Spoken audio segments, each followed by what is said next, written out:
What is up, world-class athlete? I want to welcome you to your two-handed backhand comprehensive training in your Transformation Week course, where in this video, we're going to cover the 4 stages that every top player executes on their two-handed backhand of the unit turn, the acceleration part 1, part 2, the contact, and the follow-through.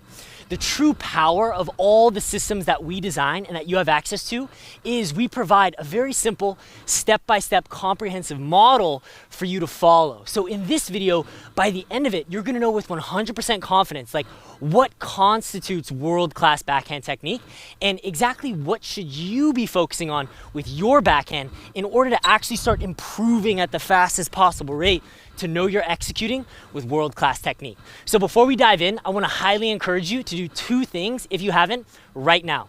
The first thing is have out footage of your backhand frame by frame with the stroke assessment downloadable video that we provided for you at the beginning of this course, and also on this page you can download right there.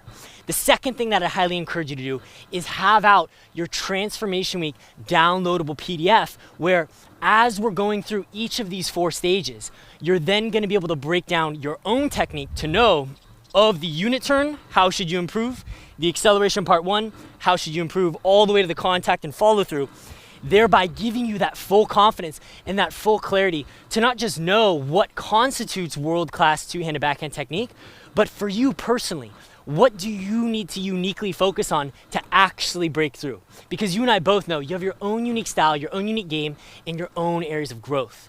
And by understanding that, you're gonna have every practice session making so much progress because you're gonna be working on that key element of your stroke. Now, a lot of people always ask me, and before we dive into the 4-stage model of the unit turn, 2-part acceleration, contact, and follow through, people ask me, well, what about footwork? What about split stepping? What about positioning? What about how should I accelerate with my legs? How should I recover? To understand the footwork, I created what's known as the SPAR footwork model. And I'm gonna provide for you an example real quick of kind of how these models come to play. So for any top pro, as they recognize their opponent making contact, they're gonna land their split step. Then, depending on where the ball is, they're gonna subsequently position themselves to the ball. This phase of the footwork model, positioning, coincides with that unit turn position. Then, after the positioning, the accelerating, you then have, with the backhand technique we're gonna master, the acceleration part 1, part 2, contact, and follow through. From there, we now get to the R, which is the recovery. In other words, should you take a karaoke step? Should you do a cross step? Should you do a shuffle step? Where should you split to? How should you split? If you wanna understand the whole comprehensive picture of footwork and how that connects to the two-handed backhand, you can get immediate access to the footwork transformation system by clicking the button on this page to learn about the transformation program. By being a member in our transformation program, you not only get that comprehensive analysis of your game individually, but also courses unlocked for you every single month, including that footwork transformation system immediately. All right, world-class athlete. So with that frame of confidence, positivity, and clarity over exactly how to make sure that you're using this video most effectively, let's go ahead and dive right into the technical blueprint of executing that world-class unit turn. So as the pro identifies the oncoming ball, what they're gonna do is they're gonna rotate with 2 hands on the racket, their entire body as a unit, finishing in a checkpoint approximately just like this. Where, breaking it down, you wanna have your feet bent anywhere from a 20-degree angle to a 90-degree angle. And question, if the ball was much lower, would you wanna be bent more or would you wanna be bent less? Exactly, you wanna bend more. So a good rule of thumb that I learned from legendary master Rick Macy is you wanna bend to the level of the ball. So the ball's high, you can bend a little bit less, get that weight up. If it's lower, then you wanna naturally bend lower to be able to get that perfect contact as you accelerate. So that's the level of bending. With regard to the hip, whether you're executing a semi-open stance backhand or a closed stance backhand, you wanna make sure always that you're rotating your hips at least 90 degrees. So you wanna be perpendicular to that, just like that. That's the identical value of the trunk as well. From there, you wanna make sure that at the end of your unit turn, your right arm or your dominant arm is gonna be completely straight at anywhere from a 10 to a 20-degree angle away from the body. Here would be a 90-degree angle. Here would be a 0-degree angle. So anywhere from 10 to 20. With that right arm straight and the wrist in a completely neutral position. The grip that you want to use is you want to use the continental grip.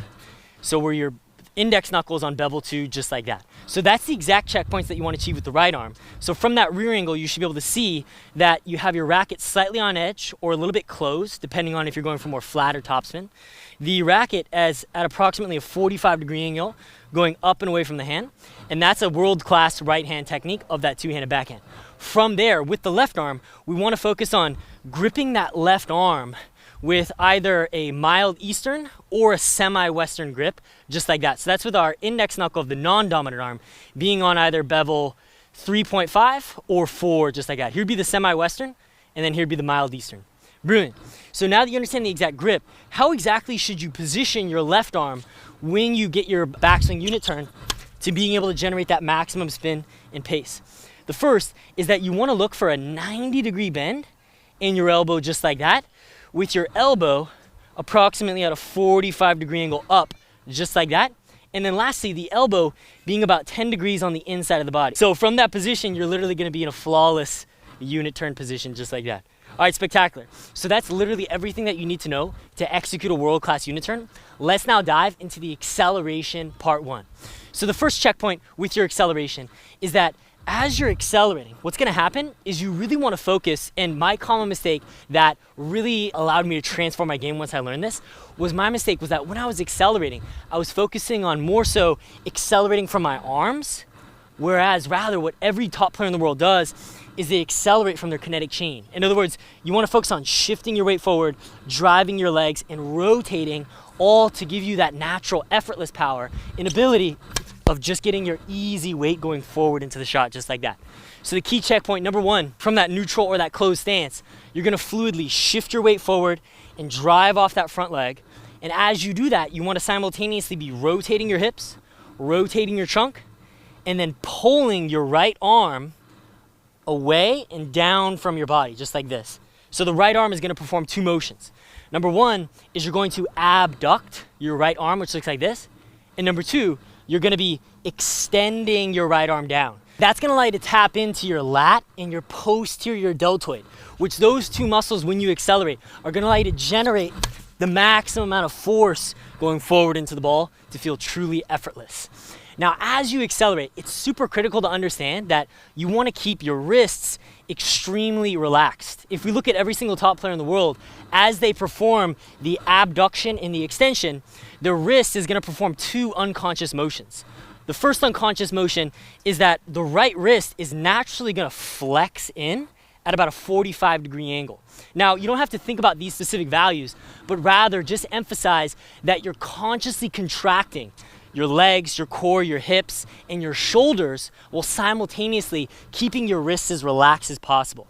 I found that if you just focus on the bigger muscles while keeping the little muscles more relaxed, you're going to automatically achieve all of those world-class optimal angles.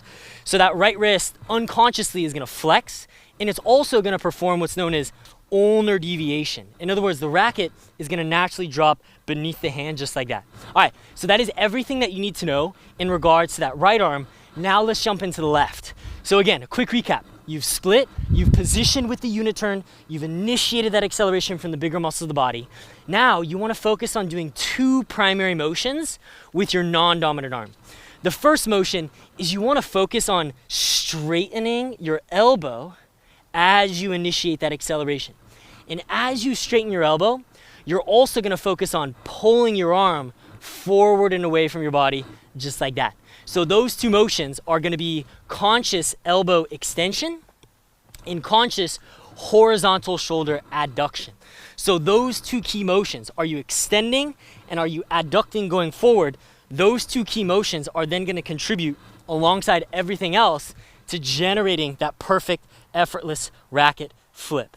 Okay, brilliant. So now as you perform all of those key motions, and those are the key checkpoints you want to look for, is when you get set, you're rotated at about a 90-degree angle, the tip is up and away, and then as you accelerate, the wrists are loose, the arm is pulling forward and down and creating that easy flip, just like that.